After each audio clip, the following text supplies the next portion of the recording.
नमस्कार, मैं डॉक्टर मनीषा भगत हूँ। मैं centre head Jammu Indira IVF और लास्ट 13 ईयर से इनफर्टिलिटी की प्रैक्टिस कर रही हूँ।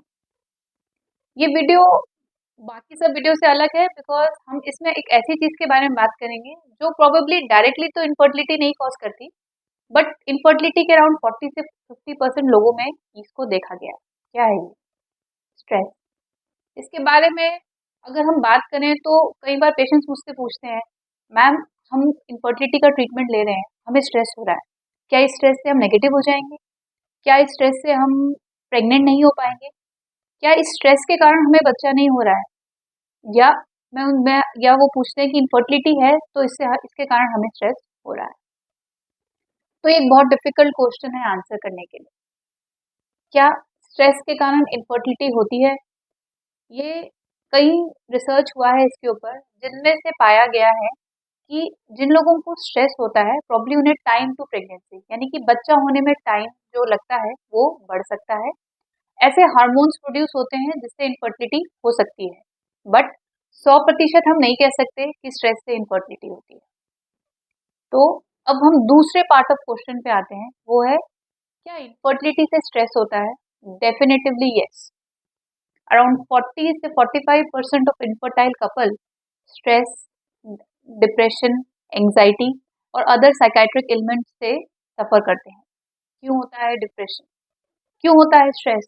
क्यों होता है एंजाइटी? कई क्वेश्चंस होते हैं जिनके बारे में हमें पता नहीं चलता। कंसीव करना या फर्टिलिटी एक नॉर्मल फिनोमेना है जिसमें कपल्स जो मैरिड होते हैं वो नेचुरली ट्राई करते हैं। अराउंड 85% लोग तो 1 ईयर ऑफ मैरिज में कंसीव कर जाते हैं, बट अराउंड 10 से 15% लोग ऐसे होते हैं जो कंसीव नहीं कर पाते। इससे उनमें गिल्ट आता है, लो सेल्फ स्टीम आती है, एंग्जाइटी आती है और इन सब चीज़ों से आगे चल के डिप्रेशन होने के चांसेस भी इंक्रीज होते हैं। अराउंड 5 से 10% लोगों में सुसाइडल टेंडेंसीज भी देखी गई हैं। क्यों होता है ये स्ट्रेस हम लोगों को? इतना भी देखा गया है कि अगर आपको इनफर्टिलिटी के साथ स्ट्रेस है तो इवन इफ अगर आपका प्रोग्नोसिस अच्छा है यानी कि आपका बच्चा ठहरने का चांस अच्छा है, आप मिडवे अपना ट्रीटमेंट छोड़ देते हैं, क्योंकि कहीं ना कहीं जो साइकोलॉजिकल इम्पैक्ट होता है वो इनफर्टिलिटी का ज़्यादा होता है एज कम्पेयर टू फिजिकल।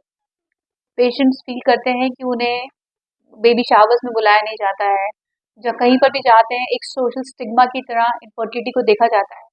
इन सब से पेशेंट्स में लो सेल्फ स्टीम आता है एंड पेशेंट को कहीं ना कहीं गिल्ट और शेम फील होता है। इन सब चीज़ों से स्ट्रेस और बढ़ता है एंड प्रोबेबली आपकी इनफर्टिलिटी पे भी इफेक्ट आना शुरू हो जाता है। कई बार हम लोग देखते हैं कि पेशेंट्स अगर जिनको कॉज ऑफ इनफर्टिलिटी पता होता है ना, तो वो इतने प्रोबेबली डिप्रेस हैं, बट उन्हें कहीं ना कहीं एक फीलिंग आती है कि हाँ प्रॉब्लम मुझे पॉलीसिस्टिक है तो मुझे स्ट्रेस हो रहा है, इनफर्टिलिटी है। हाँ मेरे को एंडोमेट्रोसिस है तो मुझे इनफर्टिलिटी है, उससे स्ट्रेस हो रहा है।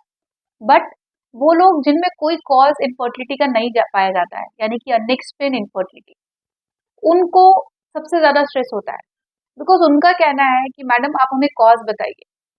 मल्टीपल न्यूमरस स्ट्रेस करवाए जाते हैं जिसमें कोई भी रिजल्ट नहीं निकलता है, उससे पेशेंट के अंदर और ज़्यादा स्ट्रेस और एंजाइटी आती है। तो क्या इन सब चीज़ों से आपके ट्रीटमेंट में फ़र्क पड़ता है? क्या अगर आप आईवीएफ के प्रोग्नोसिस में जाते हैं तो क्या स्ट्रेस से या इन सब एंजाइटी से आपके उसमें इफेक्ट आता है? आइडियली देखा जाए तो आईवीएफ के प्रोग्नोसिस में फ़र्क नहीं पड़ना चाहिए, बट मुझे लगता है कि पेशेंट बहुत ज़्यादा नेगेटिव थॉट्स में जाता है, बहुत ज़्यादा वरी करता है, प्रोबेबली इन सब चीज़ों से ज़रूर आपके आउटकम में फ़र्क आता है। तो अब ये तो हो गया भाई इनफर्टिलिटी से स्ट्रेस हो रहा है एंड प्रोबेबली स्ट्रेस से इनफर्टिलिटी भी हो रही है, जो कि अभी कंक्लूसिवली हमें नहीं पता है। तो क्या किया जाए? क्या हम इस स्ट्रेस को कंट्रोल कर सकते हैं?